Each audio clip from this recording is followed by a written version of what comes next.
오늘 이 시간 함께 살펴보실 하나님 말씀은 여호수아 2장 9절부터 11절 그리고 23절과 24절 말씀입니다. 여호수아서 2장 9절부터 11절까지 먼저 한 목소리로 읽겠습니다. 2장 9절입니다. 말하되 여호와께서 이 땅을 너희에게 주신 줄을 내가 아노라. 우리가 너희를 심히 두려워하고 이 땅 주민들이 다 너희 앞에서 간담이 농나니 이는 너희가 애굽에서 나올 때 여호와께서 너희 앞에서 홍해물을 마르게 하시니과 너희가 요단 저쪽에 있는 아모리 사람의 두 왕 시온과 옥에게 행한 일 곧 그들을 전멸시킨 일을 우리가 들었음이니라. 우리가 듣자 곧 마음이 녹았고 너희로 말미암아 사람이 정신을 잃었나니 너희의 하나님 여호와는 위로는 하늘에서도 아래로는 땅에서도 하나님이시니라. 아멘. 그리고 23절, 24절도 함께 읽겠습니다. 23절입니다. 그 두 사람이 돌이켜 산에서 내려와 강을 건너 눈의 아들 여호수아에게 나아가서 그들이 겪은 모든 일을 고하고 또 여호수아에게 이르되 진실로 여호와께서 그 온 땅을 우리 손에 주셨으므로 그 땅의 모든 주민이 우리 앞에서 간담이 녹더이다 하더라. 아멘. 우리가 지금 큐티로도 살펴보고 있는 오늘 본문인 여호수아는 이제 새로운 리더 그리고 새로운 세대와 함께 하나님께서 약속하신 가나안 땅으로 나아가야 하는 매우 중요한 터닝 포인트가 되는 성경입니다. 과거 40여 년 전 실패를 넘어 이제 여호수아를 필두로 새롭게 세워진 이스라엘 다음 세대는 다시 한번 이 믿음의 시험대 앞에 서게 되었습니다. 그 시작은 매우 좋았습니다. 하나님께서는 이전 시내산 언약 때처럼 먼저 리더인 이 여호수아의 마음을 준비시켰고 백성들 역시 하나님과 이 여호수아의 말에 순종할 것을 다짐하며 어쩌면은 이제 이 40여 년 전보다 믿음이 더욱더 잘 무장된 상태로 본격적인 가나안에 들어갈 준비를 시작하게 됩니다. 가나안 정복의 시작은 이전에 했던 대로 다시금 정탐으로 시작되었습니다. 여호수아는 2명의 정탐꾼을 선별하여 이들을 가나안 땅으로 보냅니다. 이때 이 정탐꾼들의 마음이 어떠했을까요? 이들은 이전의 실패로 인한 결과를 고스란히 겪었던 세대였습니다. 따라서 다시금 이 과거의 잘못과 실패를 반복하지 않도록 다짐하고 또 다짐하였을 것이고 한편으로는 이번에는 이전과 달리 믿음의 준비도 잘 되어 있으니 아무 문제 없을 것이라는 하나님께서 이를 순적하게 잘 인도해 주실 것이라는 확신도 분명히 있었을 것입니다. 그런데 이게 무슨 일입니까? 너무나도 안타깝게도 시작하자마자 절체절명의 큰 위기가 찾아옵니다. 우리 여호수아 2장 2절과 3절을 다 함께 읽어봅시다. 어떤 사람이 여리고 왕에게 말하여 이르되 보소서 이 밤에 이스라엘 자손 중에 몇 사람이 이 땅을 정탐하러 이리로 들어왔나이다. 여리고 왕이 라합에게 사람을 보내어 이르되 내게로 와서 내 집에 들어간 그 사람들을 끌어내라. 그들은 이 온 땅을 정탐하러 왔느니라. 아멘. 이번만큼은 완벽하게 성공할 거라 여겼는데 오히려 이전보다 못하게 아니 정탐조차도 완료하지 못하고 여리고군에 붙잡혀 목숨을 잃게 될 상황에 놓였습니다. 시작부터 완전히 꼬여버린 것입니다. 아니 믿음이 부족했던 것도 아니고 준비가 부족했던 것도 아닌데 정탐꾼을 향해 일어난 이 일을 우리는 어떻게 받아들여야 할까요? 그런데 여러분, 이 정탐꾼들에게 일어난 이 상황이 단순히 성경 속에서만 일어나는 일들일까요? 우리 역시 살아가면서 여러 실패를 겪을 뿐만 아니라 같은 실패를 반복하게 될 때가 있습니다. 처음에는 실수라고 친다지만 문제는 이 똑같은 실수를 반복하며 극복하지 못할 때 어떻습니까? 이 스스로에 대한 자책은 물론이고 얼마나 좌절되고 낙심되는지 모릅니다. 그래도 우리 구원받은 성도들은 하나님께서 도와주시겠지.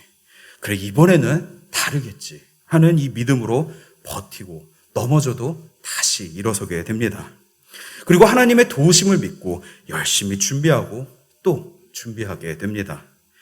그런데 그럼에도 불구하고 또다시 같은 실패를 절망스러운 이 결과를 맛보게 되었을 때 어떻습니까? 그 좋았던 믿음을 가졌던 사람도 그때는 그 믿음이 산산조각나며 흔들리기 십상입니다. 그러면서 한편으로는 혹시 자신이 다윗보다는 이 사울에 더 가깝다는 생각이 들면서 자책하게 되지는 않는지요. 이렇게 잘못되고 실패하는 것이 내가 사울같이 하나님 앞에 알게 모르게 변질되어 저지른 어떤 죄의 문제 때문인 것이 아닌가 하면서 스스로를 몰아세우게 되지는 않는지요. 구원받은 성도이기 때문에 우리는 다른 그 어떤 사람들보다도 이 죄의 문제에 더욱 민감해지며 실패가 거듭될수록 나의 죄 때문이 아님에도 불구하고 이 욥의 친구들의 말처럼 부정적인 생각이 자꾸 우리를 지배하며 스스로를 옥죄고 더욱 힘들게 만들기도 합니다.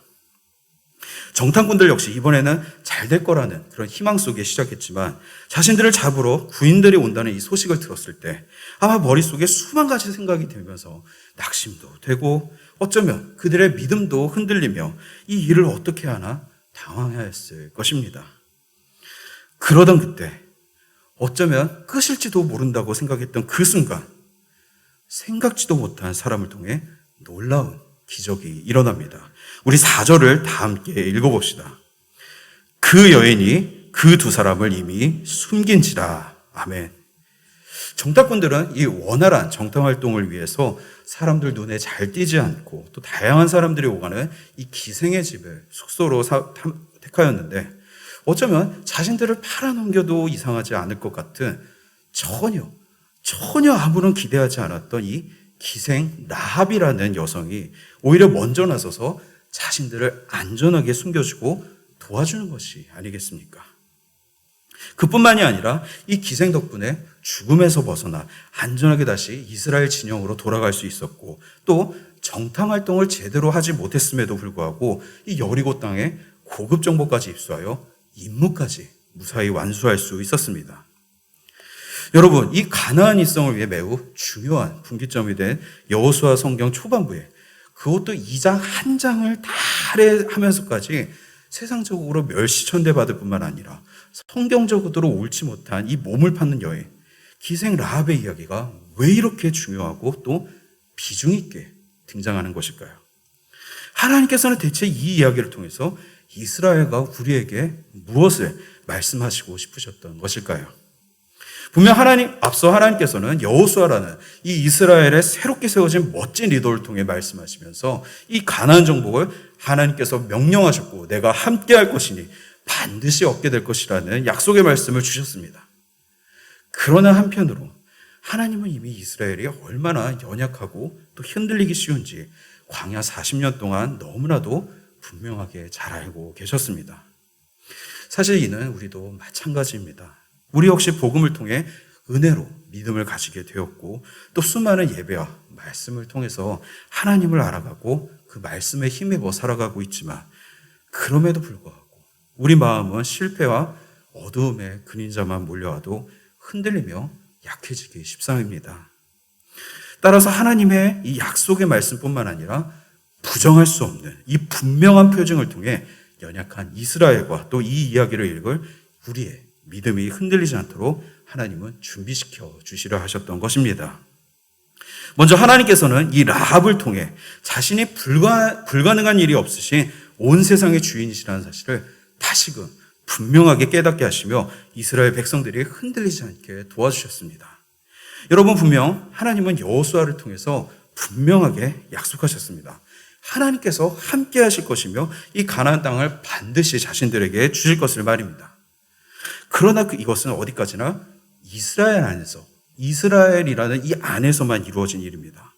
출애굽의 이적을 눈앞에서 보지 못하고 경험하지 못했던 이 광야 세대들에게 있어서 항상 보아왔고 믿음의 엘리트였던 여호수아를 통해서 듣는 하나님 말씀은 어쩌면 좀 뻔하고 당연한 이야기로 그들에게 분명한 확신과 믿음으로 다가오기에는 조금 부족한 감이 있지는 않았을까요?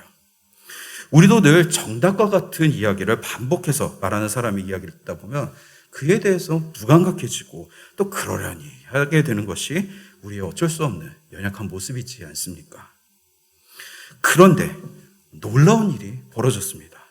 우상신으로 가득한 이 여리고 땅에서 그것도 세상 모두에게 멸시천대 받으며 그저 돈 몇 푼 받고 사람들에게 몸을 팔며 살아가는 인생 최하층이라고 여겨지는 이 기생 라합의 입을 통해 정탐꾼들은 놀라운 신앙 고백을 듣게 된 것입니다. 우리 2장 9절부터 11절까지 라합의 신앙 고백을 세 번역으로 한번 읽어봅시다. 나는 주님께서 이 땅을 당신들에게 주신 것을 압니다. 우리는 당신들 때문에 공포에 사로잡혀 있고 이 땅의 주민들은 모두 하나같이 당신들 때문에 간담이 서늘했습니다. 당신들이 이집트에서 나올 때 주님께서 당신들 앞에서 어떻게 홍해의 물을 마르게 하셨으며 또 당신들이 요단강 동쪽에 있는 아모리 사람의 두 왕 시온과 옥을 어떻게 전멸시켜서 희생제물로 바쳤는가 하는 소식을 우리가 들었기 때문입니다. 우리는 그 말을 듣고 간담이 서늘했고 당신들 때문에 정신을 잃고 말았습니다. 위로는 하늘에서 아래로는 땅 위에서 과연 주 당신들의 하나님만이 참 하나님이십니다. 아멘.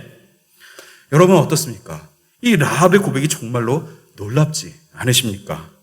라합은 하나님께서 단순히 이스라엘이라는 이 한민족의 신이 아니라 하늘과 땅 그 모든 것을 다스리시는 유일하신 참 하나님이시라고 고백하고 있습니다.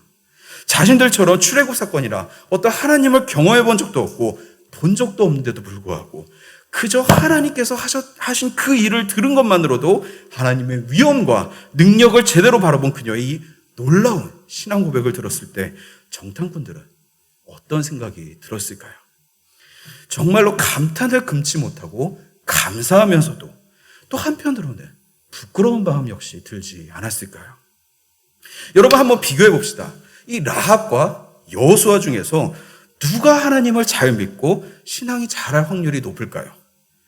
누가 봐도 당연히 이 이집트라는 거대한 제국 속에서 그들을 구원해 주시고 40년이라는 이 긴 세월 동안 광야에서 그들의 삶을 지키시고 인도하신 하나님을 경험하며 살아온 여호수아이지 않겠습니까? 하지만 이 라합은 어떻습니까? 그녀는 앞서도 말씀드렸던 것처럼 가나안 우상신으로 가득한 타락한 이 여리고 지방에서 태어나 자라면서 하나님을 한 번도 경험해 보지 못한 그런 사람이었습니다. 게다가 라합은 지식이나 사회적 지위라든가 재산이라든가 좋을 것이 하나도 없는 이 밑바닥 인생이었으며 또 하나님에 대해서 알기나 사실상 불가능에 가까운 그런 조건 속에서 살아가던 사람이었습니다. 그런 그녀 입에서 여호수아와 같은 하나님을 향한 이 절대적인 경외와 찬양이 마구마구 흘러나옵니다. 어쩌면 이스라엘 정탐꾼들조차도 이 마음속으로 확신하지 못하고 있었던 이 가나안 정복에 대한 확신을 고작 들리는 소문만으로 라합은 그렇게 될 것이라고 누구보다도 확실하게 믿고 고백하였던 것입니다. 정탐꾼들은 이때 비로소 하나님이 어떠한 분이신지를 더욱 분명하게 깨달았을 것입니다. 고작 들리는 소문만으로도 한 나라의 백성들을 얼마든지 자신의 백성으로 돌이키실 수 있고 두려움에 떨게 하실 수 있으시며 약속하신 대로 이 땅을 자신들에게 주실 분이 바로 자신들이 섬기는 여호와 하나님이시라는 사실을 말입니다. 요즘 시대에 이 하나님의 말씀을 전하는 것 어렵게 느껴지지 않으십니까? 복음을 전해도 아무도 들을 것 같지 않고 오히려 그냥 비웃음이나 당하지 않으면 다행이라고 생각되는 것이 요즘 우리의 부정할 수 없는 현실입니다. 그러나 여러분, 정말로 우리가 믿는 이 하나님의 말씀이 부끄러운 것입니까? 그렇게 능력이 없고 세상에 떠도는 그냥 좋은 교훈과 별반 다를 바 없는 그런 이야기입니까? 그렇지 않습니다. 우리 히브리서 기자의 고백과 바울의 고백을 우리의 입술로 함께 고백하여 드립시다. 하나님의 말씀은 살아있고 힘이 있어서 어떤 양날칼보다도 더 날카롭습니다. 그래서 사람 속을 꿰뚫어 혼과 영을 갈라내고 관절과 골수를 갈라놓기까지 하며 마음에 품은 생각과 의도를 밝혀냅니다. 아멘. 또 로마서 말씀을 함께 고백했으면 좋겠습니다. 그러므로 믿음은 들음에서 나며 들음은 그리스도의 말씀으로 말미암았느니라. 아멘. 다시 한번 고백합시다. 그러므로 믿음은 들음에서 나며 들음은 그리스도의 말씀으로 말미암았느니라. 아멘. 그렇습니다. 하나님의 말씀은 살아있고 힘이 있으신 전능하시고 온 만물의 창조주이시자 통치자이신 스스로 계신 여호와 하나님의 말씀이십니다. 우리가 말씀을 부끄럽게 여기고 힘이 없는 것으로 여긴다면 우리가 전하는 메시지 역시 그렇게 나올 수밖에 없습니다. 그러나 고작 소문만으로도 그것을 듣고 한 나라를 벌벌 떨게 하시고 말씀으로 세상을 창조하시고 죽은 자도 다시 살리시고 그 어떤 병든 자도 다시 고치실 수 있으시며 못하신 일이 없으신 그분이 바로 우리 하나님 아버지이십니다. 그 사실을 우리가 분명히 믿는다면 성령께서 우리의 입술을 사용하셔서 우리를 통해 복음을 전해 듣는 이들의 마음을 꿰뚫고 그들이 하나님 앞에 무릎 꿇을 수밖에 없도록 역사하실 것입니다. 이미 수많은 선교지에서 그렇게 역사하셨고 역사하고 계시며 앞으로도 그렇게 역사하실 것입니다. 우리 역시 그런 하나님의 역사의 증인이지 않습니까? 우리의 부족하고 연약한 믿음을 가지고도 산을 옮기시고 홍해를 가르시는 분이 우리 하나님이심을 믿는다면 우리의 작고 별거 없어 보이는 그런 삶이 그 순간부터 놀라우신 하나님의 역사로 가득할 줄을 믿습니다. 이렇게 하나님은 라합을 통해 하나님께서 온 만물의 하나님이심을 분명하게 알려주신과 동시에 하나님의 백성이 어떤 자들이고 또 그 삶이 어떻게 해야 되는지 어떤 삶이었는지 다시금 분명하게 보여주시면서 이 이스라엘 백성들을 준비시키십니다. 라합은 앞서 이야기한 대로 믿음을 가지기 너무나도 어려운 상황 속에서도 여호수아와 같은 그 하나님을 향한 굳건한 믿음을 가지게 된 사람입니다. 즉 하나님의 백성이 되는 조건은 이 믿음의 조건은 낮고 천함에 있지 않고 남녀 성별에 있지 않고 이스라엘이건 가나안이건 특정 민족만의 것이 아니라 하나님이 창조하신 이 모든 백성을 향해 있다는 사실을 라합을 통해 하나님께서는 분명하게 보여주신 것입니다. 환경과 조건이 좋다고 무조건 믿음이 좋아질까요? 반대의 경우는 그런 믿음이 무조건 나빠져야만 할까요? 단순히 믿음의 문제를 떠나서 세상에는 그저 돈만 많은 졸부도 있지만 가난한 성자들도 많습니다. 어떤 상황과 조건이 우리의 믿음과 인생을 만드는 결정적인 역할을 하지 못한다는 것입니다. 중요한 것은 꼭 들어야 할 것을 들을 줄 알고 붙잡아야 할 것을 붙잡을 줄 아는 지혜와 행동인 것입니다. 라합은 그런 면에서 이스라엘 그 어느 누구보다도 지혜로웠고 하나님의 백성다운 결단과 행동을 보여줍니다. 바로 자신의 하나뿐인 그 생명을 걸고 말입니다. 여러분, 정탐꾼을 숨겨주고 또 그를 도망치게 돕는 것과 그냥 그를 고발하는 것, 어느 것이 쉽고 또 상식적인 일일까요? 당연히 여리고 사람인 그녀가 여리고를 위해 이 이스라엘 정탐꾼을 고발하고 먼저 나서서 이 관아에 넘기는 것이 지극히 당연하고 쉬운 일일 것입니다.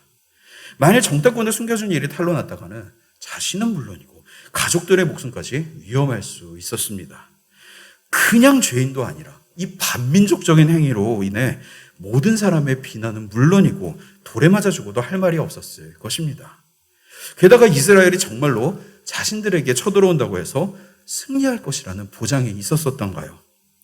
그리고 전쟁의 위험이 도사리는 가운데 정탐을 당연히 방해할수록 이스라엘이 이길 확률과 또 패배할 위험은 더욱 줄어들지 않겠습니까? 그녀가 여리고 사람이었다면 지금 이런 행동은 절대 해서는 안 될 잘못된 행동이고 비상식적인 행동이었습니다. 그렇지만 그녀는 이제 더 이상 여리고를 위한 행동을 하지 않았습니다. 아니, 정확하게는 그렇게 할 수 없었습니다. 바로 그녀의 마음속에 굳건히 자리 잡은 하나님을 향한 이 믿음 때문이었습니다. 하나님을 믿었기 때문에 하나님께서 이제 이 성을 넘기셨다는 사실을 그녀는 누구보다 확고하게 믿고 이제 그녀의 삶과 행동 역시 자연스럽게 하나님의 백성다운 삶으로 변하게 된 것입니다. 그런 라합의 믿음과 하나님의 역사를 경험한 정탐꾼들은 확고한 믿음을 가지고 이 여호수아에게 돌아가 이렇게 고백하게 됩니다. 오늘 본문이 기도한 2장 23절 24절을 우리 다 함께 읽어봅시다. 그 두 사람이 돌이켜 산에서 내려와 강을 건너 눈의 아들 여호수아에게 나아가서 그들이 겪은 모든 일을 고하고 또 여호수아에게 이르되 진실로 여호와께서 그 온 땅을 우리 손에 주셨으므로 그 땅의 모든 주민이 우리 앞에서 간담이 녹더이다 하더라. 아멘.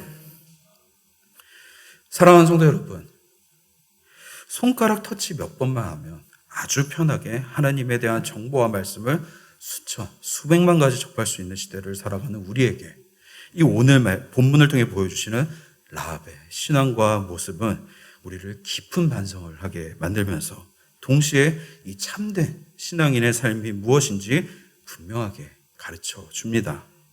믿음으로 산다는 것은 비록 위험과 어려움이 닥쳐올지라도 그 가운데 흔들림 없이 하나님께서 우리에게 명하신 대로 말씀하신 대로 믿고 또 그대로 따르는 엄숙하고 진지한 삶이라는 사실을 말입니다.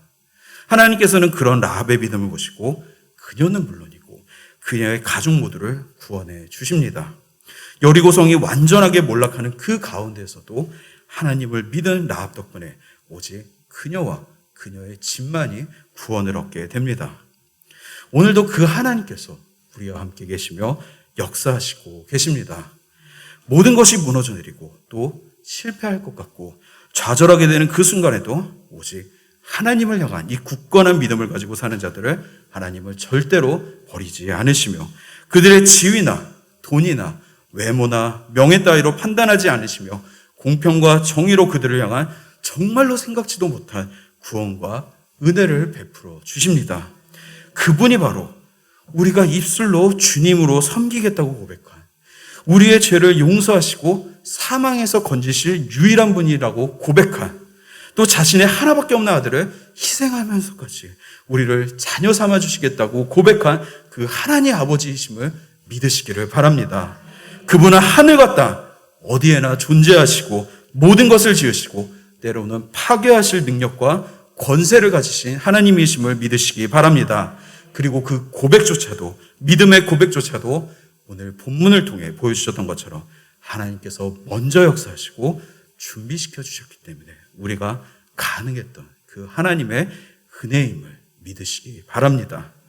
오늘 이 시간 그 하나님 앞에 세상이 주는 두려움과 실패와 벽에 좌절하고 낭망하는 것이 아니라 온 만물을 창조하시고 다스리시는 능력의 주님을 찬양하며 우리에게 이미 베푸신 은혜와 또 앞으로 영원하게 베푸실 놀라운 사랑과 은혜에 감사하며 기도로 우리의 모든 삶을 다 맡겨드리는 복된 성도님들 다 되시기를 우리 주님의 이름으로 축원합니다.